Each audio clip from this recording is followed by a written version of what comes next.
They want to make certain the van is empty so that they can inspect it. And all of our luggage has to be x-rayed. They're looking for contraband and other things. This is the, I'm surprised actually we haven't had to do this up until now.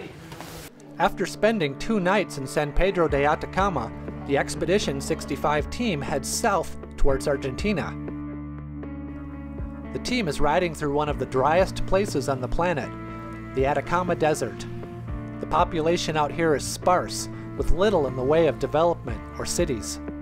For the rest of the trip, they'll cross back and forth between Chile and Argentina 8 times. They have more than 5,000 miles of riding to do in less than 3 weeks. Northern Argentina is really a continuation of the desolation of Bolivia. We left Bolivia a day and a half ago. We spent 1 night, actually 2 nights in Chile, and then went back up to the Bolivian border and entered Argentina. So we have been running along Ruta 40 in an environment and a geographic landscape that's very much like Bolivia. One small difference, this road at least gets graded every now and then. It's actually pretty smooth. But Ruta 40 is the mother road of Argentina. It runs the full length of the country from the Bolivian border all the way down to Ushuaia. We will, over the next 24 days, we will be on and off of Ruta 40 several times as we transit between Chile and Argentina. But I just love this part of South America. It's majestic and raw. The roads are reasonable but yet unpaved, and you really do have a feeling of isolation and of getting away from it all. And so here we go. As the sun begins to set behind us, we've got a couple more hours to grind along on Ruta 40. This is a spectacular section. We've just come up out of Chile. We went over Paso Hama, and so here we are meandering along Ruta 40, and it is really a beautiful, beautiful part of Argentina.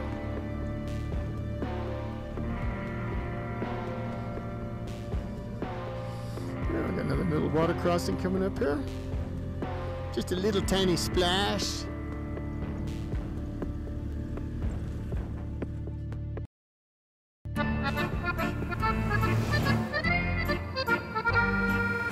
Tonight we have a real special barbecue that is set up by Jorge and his father. Jorge is our chef for the trip. I couldn't get a more genuine and authentic Argentina experience. Wine flowing, family stories flying, and just really amazing Argentina barbecued meat. I think food is a big part of any adventure. I think we can all agree that we've had plenty of highs and lows with that too. The road south from Salta to Cafayate passes through an area known as the Valley of the Shells. At one time, this was the ocean floor. Today, it's a fantastic ride down Highway 68. The vista from the Three Crosses viewpoint says it all. A magnificent panorama of rugged desert landscape reminiscent of the American Southwest.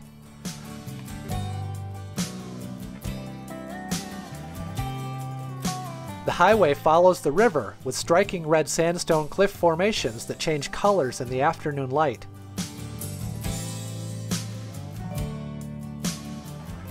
This surreal landscape is home to one of the highest wine routes in the world, and the group is privileged to see several vineyards along the way.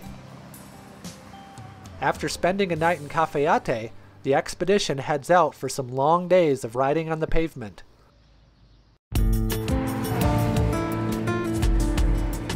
The landscape here doesn't change for 1,000 miles. It's gently rolling hills and scrub brush on the eastern side of the Andes.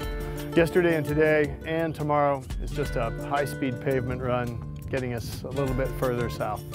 Argentina is a beautiful country, and it's it's much more organized. Personally, I think the group was pretty ready to get a little bit of more relaxing ride. My problem is you really have to concentrate on staying awake because it's boring being on the highway. Tonight we are in an olive orchard gifted to us as a place to stay by our chef Jorge's cousin. We're going to camp in this building here and just crash for the night. We get to stay at an olive ranch in Argentina, and we're a guest again of my family. Your family. That's exactly right. So I like it a lot. Are olives from Argentina much better than olives from Italy? No. No. ¿Por qué no? Son distintas. Different. They're a little different. Different kinds. Different. La Cuesta de Miranda is a winding section of Ruta 40, which follows the Miranda River. The original highway was built in the 1920s and was famous for its dangerous curves and bridges. Now, since 2015, a sweeping new asphalt highway with safety rails takes the group through this mythical stretch of Ruta 40.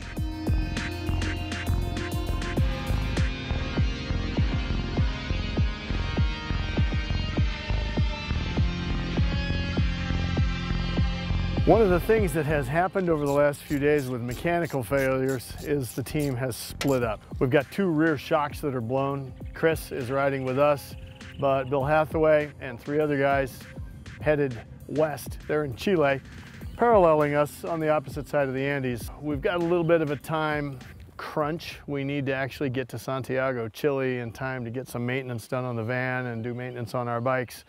So, to be continued. In Barrial, high winds prevent the group from camping outside, so they take shelter in a small countryside apartment for the evening. In the morning, the view across the river of the Andes Mountains is stunning. The impressive peaks form the largest part of the 5,000-mile border between Chile and Argentina. For the entire morning, the mountain range will be off to the right as the team rides south. The expedition is entering the province of Mendoza. Naturalist Charles Darwin crossed through here in 1835, discovering a petrified forest along the way. The observations he made during his passage through the Andes were a significant contribution to the study of geology in South America. We have to go across the pre-Cordillera just outside Mendoza, then we have to get across the high Andes to Chile.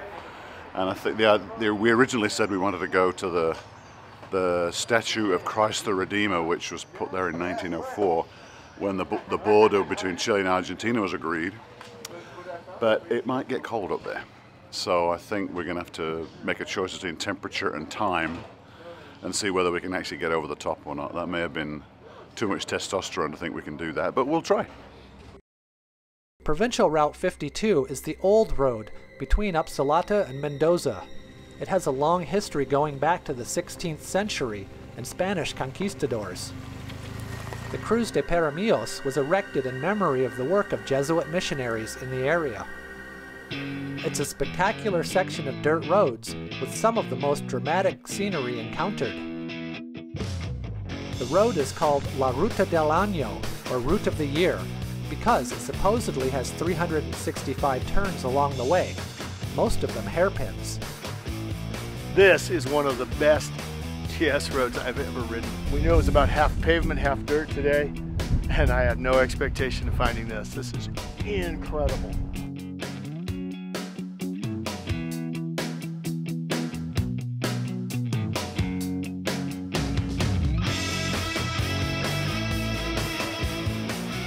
They don't make a camera big enough to take in the entire view from this vantage point, but it's worth trying. Down below, an old spa resort, Villavicencio, now unused, but still protecting the famous mineral waters of the region. There's some good wine waiting for us out there. We need to go find some. In Mendoza, another fantastic Argentine barbecue, courtesy of team member Pablo and his family.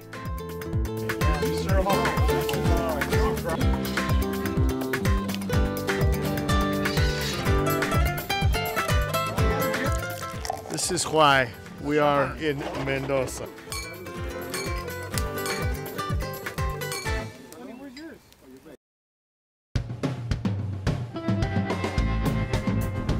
So after 2 lovely days in Mendoza, of which I guess I'll have to dub it simply the meat fest, from the amount of beef and pork and chorizo that we ate, we are heading west towards Santiago, Chile. The vines here in Mendoza are just starting to bud out. The grapes are getting ready for another delicious harvest, and yet it's a snow-capped backdrop. That's just beautiful. From Mendoza, Argentina, a gentle ascent through rugged mountain scenery. As we got high up in the Andes, we had a rare opportunity to see Aconcagua, which is the highest mountain in all of the Americas by a couple thousand feet. Mount McKinley is at 21,000-ish, and this is 22,500, 23,000. But it is absolutely the highest mountain in the Americas, and it's really unusual to see it completely unveiled. So we stopped just to appreciate the incredible view. The border between Chile and Argentina is the 3rd longest international border in the world, and there are dozens of border crossings between the 2 countries, many of them located on high passes in the Andes.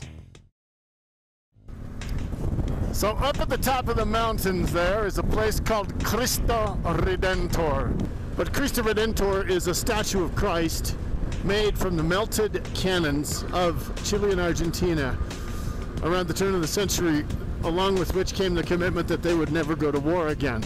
So kind of cool. So it's the Christo Redentor tunnel now. And here we go. We have cleared customs into Chile, and we're dropping over onto the western slope, and it's just the views here are so spectacular. This is like Switzerland on steroids from a raw landscape standpoint, and there's an incredible set of switchbacks coming up. And here we are at the top of a set of switchbacks that rival the Splugen Pass in Switzerland. Only there's just more turns. This is really friggin' cool. Let's go ride. On the Chilean side, a short section known as Los Caricoles, or the Snails. It's one of the most winding roads in the world, with over 20 hairpin turns on a steep incline. The road is covered in snow for most of the year, and the traffic can be intense at times.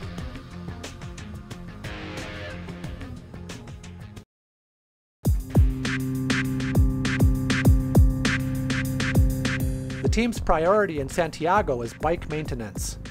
They're using oil specially formulated for the BMW Boxer engines, provided by Motorex. Jim, how are you? Hey, you must be Felipe. Yeah, welcome to Motorex. Mechanics Thomas and Mario of Moto Aventura spend the entire day changing oil, filters, and tires on dozens of bikes.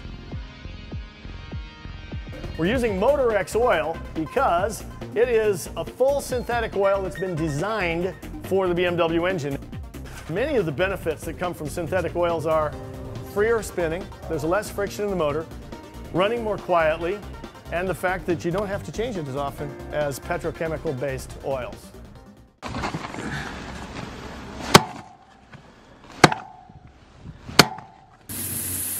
It's starting to leak now.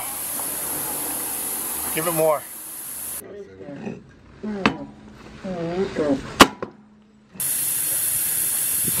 It's leaking bad.